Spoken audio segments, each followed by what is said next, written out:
रहे हैं। Topic is के अपने अंदर के टैलेंट को कैसे पहचाने। ये क्वेश्चन आता है माइंड में, नहीं आता है? तो सर करना तो बहुत कुछ है लेकिन समझ ही नहीं आ रहा करें क्या।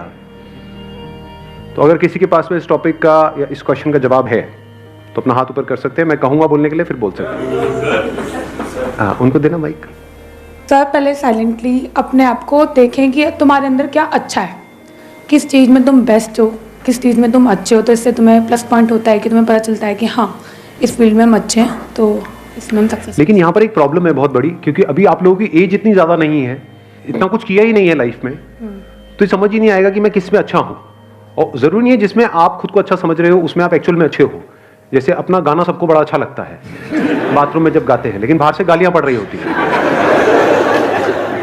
प्रॉब्लम यही है सबसे बड़ी, क्योंकि जैसे ही आप कहोगे कि मैं किन चीज़ों में अच्छा हूँ या किन चीज़ों में अच्छी हूँ, तो क्या आएगा माइंड में? दो चार चीज़ें आने वाली हैं। या तो सिंगिंग आ जाएगा, डांस में अच्छे हैं, हाँ नाव नाच के दिखाओ। यही है प्रॉब्लम, है ना? सिंगिंग, डांसिंग, पेंटिंग, ये सब हॉबीज हैं बेसिकली। और हम कहेंगे इसमें हम अच्छे हैं, ठीक है। तो अब प्रॉब्लम, दूसरा जो चैलेंज आने वाला है, इससे पैसा कैसे कमाएं? क्योंकि अब आप अकेले नहीं हो जो सिंगिंग में पैसा कमाने का सोच रहे हो, आपके ऐसे लाखों लोग हैं इंडिया में। और जरूरी नहीं है वो जितने भी टैलेंट शोज हैं, सो कॉल्ड टैलेंट शोज, जहाँ पे सिंगिंग को जज किया जाता है, वहां पे क्या सिंगिंग के बेस पे आगे बढ़ते हैं या और भी बहुत कुछ चाहिए होता है?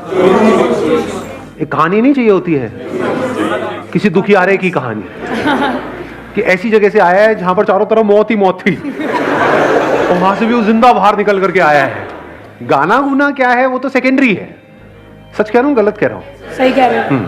एक है पैशन, एक है प्रोफेशन। तो भी चैलेंज क्या है कि अपने पैशन को प्रोफेशन कैसे बनाया जाए, अपने पैशन को डिस्कवर कैसे किया जाए, अपने टैलेंट को डिस्कवर कैसे किया जाए। हमने ज्यादा कुछ किया ही नहीं है हमारी लाइफ में, तो ये एक बहुत बड़ा चैलेंज है। तो अब ध्यान से समझना, ये जो फंडा है ना, ये जो हम सब लोगों के दिमाग में घुसा पड़ा है कि हमारे अंदर, सबके अंदर कोई ना कोई टैलेंट होता है, ऐसा सबके अंदर दिमाग में घुसा हुआ है, नहीं घुसा हुआ है? कि सबके अंदर कोई ना कोई टैलेंट होता है, उस टैलेंट को डिस्कवर करना है, उसको डिस्कवर कर लिया उसके बाद में तो लाइफ बहुत बढ़िया हो जाएगी। जो सक्सेसफुल हुए उन्होंने भी यही किया है। ये सब बकवास है। जैसे आपका एक टैलेंट हो सकता है कि हाँ मैं अपने मुंह से आग निकाल सकता हूं, तो निकालते रहो, कोई बात नहीं, उससे क्या होगा? बहुत है ऐसे निकालने वाले। तो टैलेंट से कुछ नहीं होता है। फॉर एग्जाम्पल, आपको एक कमाल का क्रिकेटर बनना है, एक सक्सेसफुल क्रिकेटर बनना है, तो उसके लिए क्या चाहिए? टैलेंट चाहिए। और टैलेंट मतलब क्या? या बॉल को सही से हिट करना आना चाहिए। अगर आपको एक अच्छा बैट्समैन बनना है तो क्या चाहिए? वहां पे टैलेंट चाहिए, प्रैक्टिस से। तो क्या ये टैलेंट है या स्किल है जिसको डेवलप किया जाता है? तो पहले इस वर्ड को ठीक करो अपनी डिक्शनरी में। टैलेंट कुछ नहीं होता है ना। टैलेंट जब होता ही नहीं है तो उसको पहचानेंगे क्या? तो आपकी एक बहुत बड़ी प्रॉब्लम सॉल्व नहीं हो गई यहां से कि अब अपने टैलेंट वैलेंट में दिमाग लगाना ही नहीं है। किस में दिमाग लगाना है? इंटरेस्ट में। और अगर किसी काम में आपका इंटरेस्ट होता है तो उसका क्या बेनिफिट है? फॉर एग्जाम्पल, आपको एक क्रिकेटर बनना है बहुत बड़ा और आपका क्रिकेट में इंटरेस्ट है, तो उससे क्या फायदा हो रहा है? क्या आप सीधा टीम में आ जाओगे, नेशनल टीम में आ जाओगे? नहीं आओगे। उससे क्या फायदा होगा? लेकिन एग्जैक्टली इंटरेस्ट से क्या एक बेनिफिट आपको मिलता है? सिर्फ एक बेनिफिट मिलता है। सबसे पहला जो स्टेप है ना, वो है इंटरेस्ट। कि अगर उसमें आपका इंटरेस्ट है, फॉर एग्जाम्पल कंप्यूटर्स में आपका इंटरेस्ट है, तो एथिकल हैकिंग नाम की एक चीज होती है, उसके लिए जो स्किल सीखनी पड़ेगी उसको सीखने में आपको मजा आएगा। अब स्किल कैसे डेवलप होती है? One is practice, but practice must be in the right direction. Now what is right direction? ये कैसे पता लगेगा? इंफॉर्मेशन। एग्जैक्टली, किसने बोला ये? हाँ बिल्कुल सही बात। उसको आप इंफॉर्मेशन कहो या नॉलेज कहो, knowledge from the right source. तभी तो एक कोच की जरूरत होती है। कोच का मतलब क्या? कि वो बंदा एक्सपीरियंस्ड है, उसने या तो और लोगों को सक्सेसफुल बनाया है या वो खुद सक्सेसफुल था और अब आपको कोचिंग दे रहा है। इसी का तो मतलब है। और क्या है? तो वहां पर क्या चाहिए हमको? नॉलेज चाहिए from the right source. Knowledge भी कहां से चाहिए? वो बंदा जो उस फील्ड में एक्सपर्ट हो। अब अपने इंटरेस्ट को कैसे आइडेंटिफाई करें? क्वेश्चनिंग से कुछ नहीं होता। देखना, ध्यान से समझना, क्योंकि आप क्या है, मेरे को पता है आप लोग क्या करते हो। मेरे किसी सेशन में कोई बात सुन ली, मैंने किसी सेशन में कुछ बोल दिया, questioning is the beginning of intelligence, questioning यहां भी चेप दो, हर जगह क्वेश्चनिंग को चेप दो। यही हम गड़बड़ नहीं करते हैं? हर जगह एक ही फंडा फिट नहीं होता है। अब ध्यान से सुनना, इंटरेस्ट बनता कैसे है? इंटरेस्ट को आइडेंटिफाई करने से पहले तो ये समझना पड़ेगा व्हाट इज इंटरेस्ट। क्या किसी भी ऐसी फील्ड में आपको इंटरेस्ट आ सकता है जिसके बारे में आपको कुछ पता ही नहीं है? एक ऐसी गेम है जिसका मुझे नाम नहीं पता है एक ऐसी गेम है, उसमें कितने लोगों का इंटरेस्ट है? हाथ ऊपर करो। अबे कैसे हो सकता है यार? अरे यार गेम ही नहीं पता मेरे को। वो गेम है, उसमें ऐसे उल्टे खड़े होना और पिछवाड़े पे डंडे पड़ते हैं जब तक पूरा लाल ना हो जाए डंडा, पिछवाड़ा टूट ना जाए। प्रॉब्लम समझ आई कि जब तक हमको किसी चीज के बारे में इंफॉर्मेशन ना हो तो इंटरेस्ट का तो सवाल ही नहीं उठता। तो क्या आपको सब कुछ पता है इस दुनिया में क्या क्या हो रहा है, कहां कहां पर हो रहा है, क्या क्या हो सकता है, लोग क्या क्या कर रहे हैं, किस किस तरह से कर रहे हैं? Do you know that? या उतना ही पता है जितना आपकी अपनी लाइफ का एक्सपीरियंस है? जितनी इंफॉर्मेशन आपके माइंड में पड़ी है, अगर आपको इंटरेस्ट आ भी सकता है तो सिर्फ उसी में आ सकता है। अंदर कितना कुछ पड़ा है? थोड़ा बहुत ही पड़ा है, सब कुछ थोड़ी पड़ा है। जैसा आपका फैमिली बैकग्राउंड है, जैसा आपने बचपन से आज तक देखा है, जो एक्सपीरियंस किया है, जिस तरह की नॉलेज अंदर पड़ी हुई है, उसी से रिलेटेड तो इंटरेस्ट आ सकता है। कोई बहुत ही कमाल की फील्ड है जहां पर आप बहुत सक्सेसफुल हो सकते हो, लेकिन उसके बारे में आपको नहीं पता है, क्या उसमें इंटरेस्ट आ सकता है? तो अब क्या चाहिए अपने इंटरेस्ट को डिस्कवर करने से पहले? नॉलेज चाहिए, इंफॉर्मेशन चाहिए, नॉट क्वेश्चनिंग। क्योंकि अगर आप क्वेश्चनिंग करोगे भी कि मेरा इंटरेस्ट किसमें है, तो बार बार वही निकल करके आएगा जो अंदर ऑलरेडी पड़ा हुआ है। मेरा इंटरेस्ट किसमें है? गाने में है।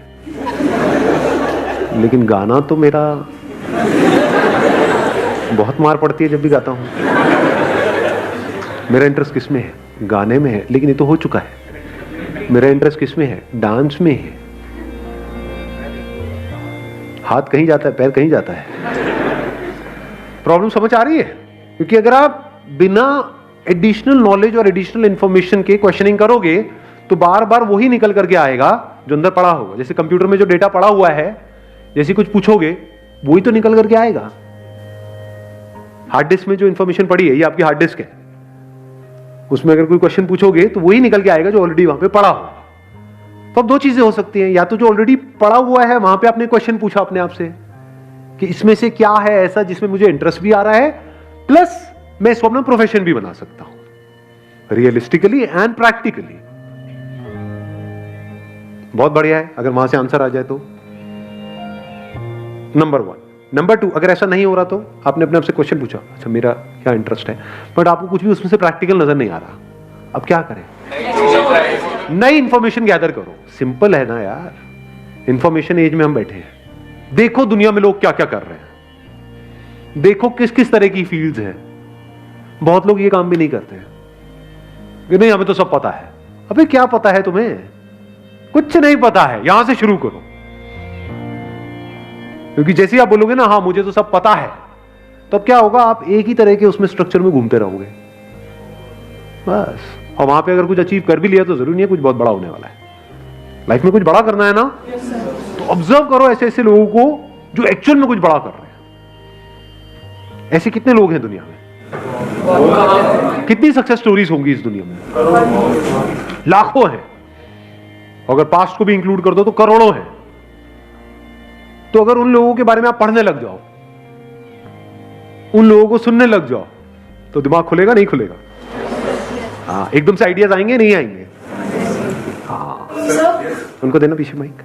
तो मुझे एक क्वेश्चन था कि what is determination? Determination actual में है क्या, और क्या चीज उसे हमें इंड्यूस करती है? डिटर्मिनेशन इज कि कुछ भी हो रहा है लेकिन हम अपने ट्रैक पर रहे। Whatever is going on, बाहर भी और हमारे अंदर भी बहुत कुछ चलता रहता है ना। ये छोड़ो क्या पड़ा है, ये है वो है। बाहर भी लोग बोल रहे हैं छोड़ो तेरे से नहीं हो पाएगा, ये है वो है। तो चाहे बाहर कोई कुछ बोल रहा है, चाहे अंदर कुछ उल्टा सीधा चल रहा है, if you can stay on track. Now what is track? That you know at the deepest level of your being कि हाँ ये काम करना सही है। फॉर एग्जाम्पल, ज़्यादातर लोग क्या होता है वो अपने मन के हिसाब से चलते हैं, और अब हमारी ये जो आदत है इसको घर वाले भी बढ़ावा देते हैं। बेटा आज तेरा क्या खाने का मन है बता ना। ये बड़ा फुद्दू सवाल है, क्योंकि हम जाने जाने उस बच्चे की क्या आदत बना रहे हैं, मन के हिसाब से चलो। जो मन के हिसाब से चलेगा वो जिंदगी में कभी कुछ बड़ा नहीं कर पाएगा, फॉर श्योर। क्योंकि मन क्या करता है, मन तो 1 मिनट में एक्साइटेड हो जाता है, 1 मिनट में डिप्रेस्ड हो जाता है। मन यही करता है। फॉर एग्जाम्पल आपको एक्सरसाइज करनी है डेली, ये अंदर से पता है सही ट्रैक है गलत ट्रैक है, सही ट्रैक है, लेकिन जब करोगे तो कई बार ऐसा नहीं होगा। जब अब वर्कआउट करोगे, कितने एक्चुअल में करते हैं वर्कआउट डेली बेसिस पे, बाकी खेलते रहो पबजी बैठे बैठे। तो क्या होता है कि जब हम वर्कआउट करते हैं तो कई बार बड़ा अच्छा वर्कआउट हो जाता है, यानी उसके बाद बड़ा सही फील होता है, बहुत मजा आ रहा होता है। तो वो जो फीलिंग हुई उसको आपने पकड़ लिया, अगले दिन अब आप वही फीलिंग को रिपीट करना चाहते हो, और अगले दिन इतनी बढ़िया फीलिंग नहीं हुई, तो अब आपने क्या किया, उसको करना ही छोड़ दिया। ऐसा होता है नहीं होता है? या आपने वर्कआउट किया और वर्कआउट करने के बाद में कहीं कुछ थोड़ा बहुत दर्द वर्द आ गई बॉडी के अंदर। अब जो बॉडी पड़ी हुई है इतने सालों से, उसको एकदम से आप एक्टिव करोगे तो क्या होगा, दर्दें होंगी कई तरह की। अब जब दर्दें हुई तो क्या, अगले दिन मन नहीं कर रहा करने का, ये because of what ever reason मन नहीं कर रहा करने का। कहीं आपका ब्रेकअप हो गया है, कुछ हो गया है, ये वो कोई लड़ाई झगड़ा हो गया है, कुछ हो गया है, मन नहीं है जी। तो अब आप मन की सुनोगे या वो करोगे जो करना सही है? जो करना सही है, अगर आप वो कर सकते हो और करते हो तो उसको डिटर्मिनेशन कहते हैं। Thank you sir. हाँ,